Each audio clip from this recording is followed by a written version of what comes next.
ನಮಸ್ಕಾರ ಎಲ್ರಿಗೂ. ನಾನು ರಮೇಶ್ ಜಗತ್ ಮೈಸೂರು. ಮಾವನ ಆಸ್ತಿಗೆ ಅಳಿಯ ಉತ್ತರಾಧಿಕಾರಿ ಆಗ್ತಾನ. ಗಂಡು ಮಕ್ಕಳು ಇರುವಂತಹ ಮನೆ ಅಥವಾ ಗಂಡು ಮಕ್ಕಳು ಇಲ್ಲದೆ ಇರುವಂತಹ ಮನೆ ಆಗಿರ್ಬೋದು. ಸೊ ಅಳಿಯ ಮಾವನ ಆಸ್ತಿಗೆ ಒಂದು ಉತ್ತರಾಧಿಕಾರಿನ ಅನ್ನುವಂತಹ ಒಂದು ಪ್ರಶ್ನೆಗೆ ಶಿವಮೊಗ್ಗದ ನ್ಯಾಯಾಲಯ ಈಗೊಂದು ಮಹತ್ವದ ತೀರ್ಪಿನ ಮೂಲಕ ಉತ್ತರವನ್ನು ಕೊಟ್ಟಿದೆ. ವಿಡಿಯೋವನ್ನು ಶುರು ಮಾಡೋದಕ್ಕಿಂತ ಮುಂಚೆ ನಾನು ಬರೆದಿರುವಂತಹ ಅವನ ಪ್ರೀತಿ ಆಕಾಶದಷ್ಟು ಪುಸ್ತಕ, ಎಮೋಷನಲ್ ಲವ್ ಸ್ಟೋರಿ ಕಾದಂಬರಿ. ಇದು ಒಂದು ಸಂಬಂಧಗಳ ನಡುವಿನ ಬಾಂಧವ್ಯ ಹೇಗಿರಬೇಕು ಅನ್ನುವಂಥದ್ದು, ಅಥವಾ ಇದನ್ನು ಓದಿದ್ರೆ ಸಂಬಂಧಗಳ ನಡುವಿನ ಒಂದಿಷ್ಟು ಬಾಂಧವ್ಯ ಹೆಚ್ಚಬಹುದು ಅನ್ನುವಂತಹ ಒಂದು ನಂಬಿಕೆ ನನಗಿದೆ. ಸೊ ಓದಿದವರೆಲ್ಲರೂ ಕೂಡ ಪಾಸಿಟಿವ್ ರಿವ್ಯೂಸನ್ನು ಕೊಡ್ತಾ ಇದ್ದಾರೆ. ಎಲ್ಲರಿಗೂ ಕೂಡ ಧನ್ಯವಾದಗಳು. ನಿಮಗೂ ಈ ಕಾದಂಬರಿ ಬೇಕಿದ್ದರೆ ಡಿಸ್ಪ್ಲೇಲಿ ಬರ್ತಾ ಇರುವಂತಹ ನಂಬರ್ಗೆ ಒಂದು ವಾಟ್ಸಪ್ ಮೆಸೇಜ್ ಅಥವಾ ಫೋನನ್ನು ಮಾಡಿ ನಿಮ್ಮ ಒಂದು ಮನೆ ಬಾಗಿಲಿಗೆ ಈ ಒಂದು ಕಾದಂಬರಿ ತಲುಪುತ್ತೆ. ಓದಿದ ನಂತರ ಪುಸ್ತಕದ ಕೊನೆಯಲ್ಲಿ ನನ್ನ ಒಂದು ಪರ್ಸ್ನಲ್ ಫೋನ್ ನಂಬರ್ ಇದೆ. ಆ ಒಂದು ನಂಬರ್ಗೆ ನಿಮ್ಮ ಒಂದು ಅಭಿಪ್ರಾಯವನ್ನು ತಿಳಿಸಿ. ಪಾಸಿಟಿವ್ ಆಗಿದ್ದರೆ ಖುಷಿ ಪಡ್ತೀನಿ, ನೆಗೆಟಿವ್ ಆಗಿದ್ದರೆ ಮುಂದಿನ ಪುಸ್ತಕದಲ್ಲಿ ತಿದ್ಕೊಳ್ಳುವಂತಹ ಪ್ರಯತ್ನವನ್ನು ಮಾಡ್ತೀನಿ. ಈಗ ವಿಚಾರಕ್ಕೆ ಬರೋದಾದರೆ, ಮಾವನ ಆಸ್ತಿಯಲ್ಲಿ ಅಳಿಯನಿಗೆ ಪಾಲು ಸಿಗುತ್ತಾ ಅದನ್ನು ಹೇಳ್ತೀನಿ. ಅದಕ್ಕಿಂತ ಮುಂಚೆ ಇತ್ತೀಚಿನ ದಿನಗಳಲ್ಲಿ ಕಾನೂನು ಯಾವಾಗ ಹೆಣ್ಣು ಮಕ್ಕಳಿಗೂ ಕೂಡ ತವರಿನ ಅಪ್ಪನ ಆಸ್ತಿಯಲ್ಲಿ ಸಮಪಾಲು ಸಿಗಬೇಕು ಅನ್ನುವಂತಹ ಒಂದು ಕಾನೂನು ಬಂದ ನಂತರ ಬರೋ ಹೆಣ್ಮಕ್ಳು ಅಂದರೆ ಬಹುತೇಕರು, ಎಲ್ಲರೂ ಅಂತ ಹೇಳ್ತಾ ಇಲ್ಲ, ಬಹುತೇಕರು, ಯಾಕಂದರೆ ತವರು ಮನೆ ಚೆನ್ನಾಗಿರಲಿ ಅಂತ ತವರಿಂದ ಯಾವುದೇ ಆಸ್ತಿಯನ್ನು ಕೇಳದೇ ಇರುವಂತಹ ಹೆಣ್ಣು ಮಕ್ಕಳು ಕೂಡ ಸಾಕಷ್ಟು ಜನ ಇದ್ದಾರೆ. ಸೊ ಆದ್ದರಿಂದ ಹೇಳ್ತಾ ಇದ್ದೀನಿ, ಕೆಲವೊಂದಿಷ್ಟು ಜನರನ್ನು ಬಿಟ್ಟು ಬಹಳಷ್ಟು ಜನರು ಏನು ಮಾಡ್ತಾ ಇದ್ದಾರೆ, ಆ ಕಾನೂನು ಬಂದ ನಂತರ ಹೆಣ್ಣು ಮಕ್ಕಳಿಗೂ ಕೂಡ ಅಪ್ಪನ ಆಸ್ತಿಯಲ್ಲಿ ಸಮಪಾಲು ಸಿಗುತ್ತೆ ಅನ್ನುವಂತಹ ಕಾನೂನು ಬಂದ ನಂತರ ಬಹಳಷ್ಟು ಜನರು ತವರು ಮನೇಲಿ ಈಗ ಪಾಲನ್ನು ಕೇಳೋದಕ್ಕೆ ಶುರು ಮಾಡ್ಕೊಬಿಟ್ಟಿದ್ದಾರೆ. ಆಸ್ತಿಯಲ್ಲಿ ನಮಗೂ ಪಾಲು ಬೇಕು ಅಂತ ಅಂದ್ಬಿಟ್ಟು ಕೇಳ್ತಾ ಇದ್ದಾರೆ. ಬಟ್ ಅದು ಕಾನೂನು ಪ್ರಕಾರ ತಪ್ಪು ಅಂತ ಯಾರೂ ಕೂಡ ಹೇಳಲಿಕ್ಕೆ ಸಾಧ್ಯ ಇಲ್ಲ. ಹೆಣ್ಮಕ್ಳು ಸಾಕಿರ್ತಾರೆ, ಹೆಣ್ಮಕ್ಳನ್ನ ಸ್ವಲ್ಪ ಹೆಚ್ಚಿಗೆ ಪ್ರೀತಿ ಕೊಟ್ಟೆ ಸಾಕಿರ್ತಾರೆ. ನೆಕ್ಸ್ಟು ಮದುವೆ ಮಾಡಬೇಕು ಅಂತ ಅಂದಾಗ ಸಾಕಷ್ಟು ಖರ್ಚು ಮಾಡಿರ್ತಾರೆ, ಸಾಲ ಸೋಲಗಳನ್ನು ಮಾಡಿರ್ತಾರೆ. ಇರೋ ಜಮೀನಲ್ಲಿ ಕೆಲವೊಂದಿಷ್ಟು ಜನ ಇರೋ ಜಮೀನನ್ನು ಒಂದಿಷ್ಟು ಮಾರಿ ಕೂಡ ಮಗಳ ಮದುವೆಯನ್ನು ಮಾಡಿದಂತಹ ಸಾಕಷ್ಟು ಘಟನೆಗಳನ್ನು ನಾವು ನೋಡಿದ್ದೀವಿ. ಆ ರೀತಿ ಎಲ್ಲ ತುಂಬ ಖರ್ಚು ಮಾಡಿ ಮಗಳು ಚೆನ್ನಾಗಿರಲಿ ಅಂತ ಅಂದ್ಬಿಟ್ಟು ತುಂಬ ಖರ್ಚು ಮಾಡಿ ಮದುವೆ ಮಾಡಿದರೂ ಕೂಡ ಈಗ ಮತ್ತೆ ತವರಲ್ಲಿ ಆಸ್ತಿ ಬೇಕು ಅಂತ ಅಂದ್ಬಿಟ್ಟು ಕೇಳ್ಕೊಂಡು ಹೋಗ್ತಾ ಇರುವಂತಹ ಹೆಣ್ಮಕ್ಳು ಕೂಡ ಸಾಕಷ್ಟು ಜನ ಇದ್ದಾರೆ. ಈಗಿನ ಹೆಣ್ಮಕ್ಳು ಬಿಡಿ, ಆಲ್ರೆಡಿ ಮದುವೆ ಆಗಿ 30 ವರ್ಷ 40 ವರ್ಷ ಆಗೋಗಿದೆ. ಅವರಿಗೆ ಮಕ್ಕಳು ಮೊಮ್ಮಕ್ಕಳು ಎಲ್ಲರೂ ಕೂಡ ಆಗೋಗಿದ್ದಾರೆ. ಆಗಿದ್ರೂ ಕೂಡ ಗಂಡನ ಮನೆ ಆಸ್ತಿ ಎಲ್ಲ ಇದೆ. ಆದರೂ ಕೂಡ ತವರಲ್ಲಿ ಅವರ 30 ವರ್ಷ 40 ವರ್ಷ ಹಿಂದೆ ಮದುವೆ ಆಗಿರೋಂಥವ್ರು ತವರಲ್ಲಿ ಅವರ ಅಣ್ಣ ತಮ್ಮದಿರು ಏನಾದರೂ ಆಸ್ತಿನ ಮಾರೋದಕ್ಕೆ ಹೋಗಿದರೆ, ಮಾರ್ತಾ ಇದೆಯಲ್ಲ ನನಗೂ ಪಾಲು ಬೇಕು ಅಂತ ಕೇಳೋಕ್ಕೆ ಹೋಗಿರುವಂತಹ ಉದಾಹರಣೆಗಳು ಇದ್ದಾವೆ. ಹೆಂಗಸರುಗಳು ಕೇಳೋಕ್ಕೆ ಹೋದರೆ ಪರವಾಗಿಲ್ಲ, ಕೋರ್ಟಲ್ಲಿ ಕೇಸ್ ಹಾಕಿದಂತಹ ಉದಾಹರಣೆಗಳು ಕೂಡ ಇದೆ. ಕೋರ್ಟಲ್ಲಿ ಕೇಸ್ ಎಲ್ಲ ಹಾಕ್ಬಿಡ್ತಾರೋ ಅಂತ ಆ ಅಣ್ಣ ತಮ್ಮದಿರು ಮಾರಕ್ಕೆ ಹೋಗುವಂಥ ಸಮಯದಲ್ಲಿ ಅಕ್ಕ ತಂಗಿರಿಗೆ ಒಂದಿಷ್ಟು ಲಕ್ಷ ರೂಪಾಯಿ ಹಣವನ್ನು ಕೊಟ್ಟು ಸೈನ್ ಮಾಡಿಸ್ಕೊಳ್ಳುವಂತಹ ಘಟನೆಗಳು ಕೂಡ ನಡೀತಾ ಇದೆ. ಇದೆಲ್ಲವೂ ಕೂಡ ನೀವು ಸರ್ವೇ ಸಾಮಾನ್ಯವಾಗಿ ಹೋಗಿದೆ. ನೀವು ಕೂಡ ನಿಮ್ಮ ಸುತ್ತಮುತ್ತಲೂ ಈ ರೀತಿಯಾದಂಥ ಘಟನೆ ಅಥವಾ ನಿಮ್ಮ ಕುಟುಂಬಗಳಲ್ಲೇ ಇಂತಹ ಘಟನೆ ನಡೆದಿರಬಹುದು. ಈ ರೀತಿಯಾಗಿ ಹೆಣ್ಮಕ್ಳು ಹೋಗಿ ತವರಲ್ಲಿ ಆಸ್ತಿ ಕೇಳೋದು ನಮಗೂ ಬೇಕು ಅನ್ನೋದು ಕಾನೂನು ಪ್ರಕಾರ ತಪ್ಪಿಲ್ಲ. ಆದರೆ ಒಂದು ನೈತಿಕತೆ ಅನ್ನೋದು ಇರುತ್ತಲ್ವ. ಇಷ್ಟೆಲ್ಲ ಖರ್ಚು ಮಾಡಿ ಮದುವೆ ಮಾಡಿಸಿದ್ದಾರೆ, ತವರು ಚೆನ್ನಾಗಿರಲಿ, ಗಂಡನ ಮನೆ ಇದೆ, ಗಂಡನ ಕುಟುಂಬ ಇದೆ, ಗಂಡನ ಆಸ್ತಿ ಇದೆ, ಅಥವಾ ನಾವೇ ದುಡಿದು ಏನೋ ಒಂದು ಆಸ್ತಿ ಮಾಡೋಣ, ತವರಿಗೆ ಮತ್ತೆ ಇರೋ ಒಂದು ಸ್ವಲ್ಪ ಆಸ್ತಿಲೂ ಅಣ್ಣ ತಮ್ಮದಿರ ಹತ್ರ ಹೋಗಿ ಕಿತ್ಕೊಬಾರ್ದು ಅನ್ನುವಂತಹ ಒಂದು ನೈತಿಕತೆ ಅನ್ನೋದಿರುತ್ತಲ್ಲ. ಆ ನೈತಿಕತೆ ಇದ್ದರೆ ಯಾವತ್ತವರು ಕೂಡ ತವರಿನ ಸಂಬಂಧ ಕೂಡ ಹಾಳಾಗಲ್ಲ. ಆಸ್ತಿಯ ವಿಚಾರವಾಗಿ ಮಾತ್ರ ಹೇಳ್ತಾ ಇರೋದು ನಾನು. ಬೇರೆ ಬೇರೆ ಪ್ರಾಬ್ಲಮ್ಸಿಂದ ಸಂಬಂಧಗಳು ಹಾಳಾಗಿದ್ದರೆ ಅದು ಬೇರೆ ವಿಚಾರ. ಬಟ್ ಆಸ್ತಿಯ ವಿಚಾರವಾಗಿ ಈಗ ಸಾಕಷ್ಟು ಕುಟುಂಬಗಳು ಹಾಳಾಗ್ತಾ ಇದೆ. ಹೆಣ್ಮಕ್ಳ ಜೊತೆ ತವರಿನ ಸಂಬಂಧಗಳೇ ಕಟ್ಟಾಗ್ತಾ ಇದೆ ಆಸ್ತಿ ವಿಚಾರಕ್ಕೋಸ್ಕರ.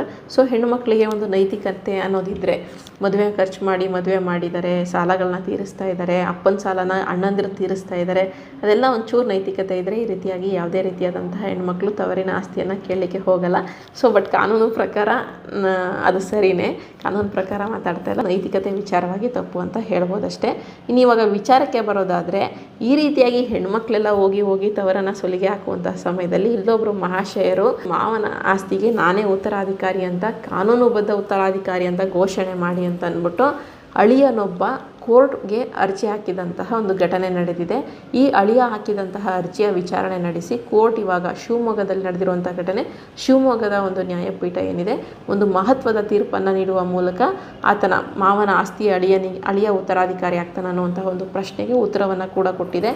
ಏನಿದು ಪ್ರಕರಣ ಅಂತ ನೋಡೋಕ್ಕೆ ಹೋದರೆ, ಶಿವಮೊಗ್ಗ ಜಿಲ್ಲೆಯ ತೀರ್ಥಹಳ್ಳಿಯ ನಿವಾಸಿ ಈ ವ್ಯಕ್ತಿ ಯಾರು ಅರ್ಜಿ ಹಾಕಿದಂತಹ ವ್ಯಕ್ತಿ, ಮಾವನ ಆಸ್ತಿಗೆ ನಾನೇ ಉತ್ತರಾಧಿಕಾರಿ ಅಂತ ಅರ್ಜಿ ಹಾಕಿದಂಥ ವ್ಯಕ್ತಿ ಶಿವಮೊಗ್ಗದ ತೀರ್ಥಹಳ್ಳಿಯ ನಿವಾಸಿ, ಹೆಸರಿಲ್ಲಿ ಬೇಡ. ಆ ವ್ಯಕ್ತಿ ಏನು ಮಾಡ್ತಾನೆ, ತನ್ನದೇ ಊರಿನ ಒಂದಷ್ಟು ವರ್ಷಗಳಿಂದ ತನ್ನದೇ ಊರಿನ ಒಬ್ಬ ಹೆಣ್ಣು ಮಗಳನ್ನು ಮದುವೆ ಆಗ್ತಾನೆ.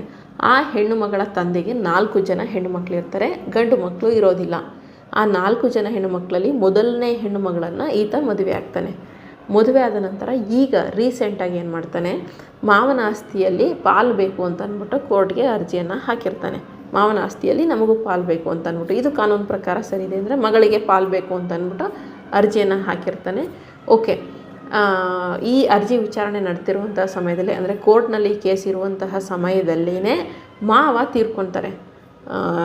ಇದರಿಂದ ಹೀಗೆಲ್ಲ ಕೇಸ್ ಹಾಕಿದ್ದಾರೆ ಅಂತ ಮನನೊಂದು ತೀರ್ಕೊಂಡಿದ್ದಾರೋ ಏನೋ ಗೊತ್ತಿಲ್ಲ, ಅದ್ರ ಸಪ್ರೇಟ್ ಅದು. ಬಟ್ ಈ ಕೋರ್ಟ್ ವಿಚಾರಣೆ ನಡೀತಿರುವಂತಹ ಸಮಯದಲ್ಲಿ ಮಾವ ತೀರ್ಕೊಂಡಿರ್ತಾರೆ. ಮಾವ ತೀರ್ಕೊಂಡ ನಂತರ ಕೋರ್ಟ್ಗೆ ಮತ್ತೊಂದು ಅರ್ಜಿಯನ್ನು ಹಾಕ್ತಾನೆ.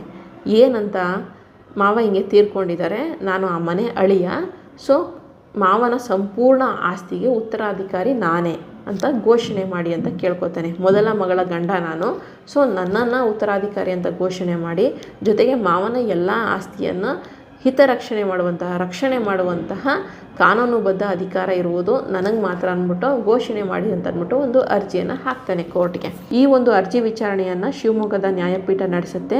ನ್ಯಾಯಮೂರ್ತಿಗಳಾದಂಥ ಲಲಿತಾ ಕನಗುಂಟಿ ಅವರ ಪೀಠ ಒಂದು ವಿಚಾರಣೆಯನ್ನು ನಡೆಸಿ ಈಗ ಒಂದು ಮಹತ್ವದ ಆದೇಶವನ್ನು ನೀಡಿದೆ.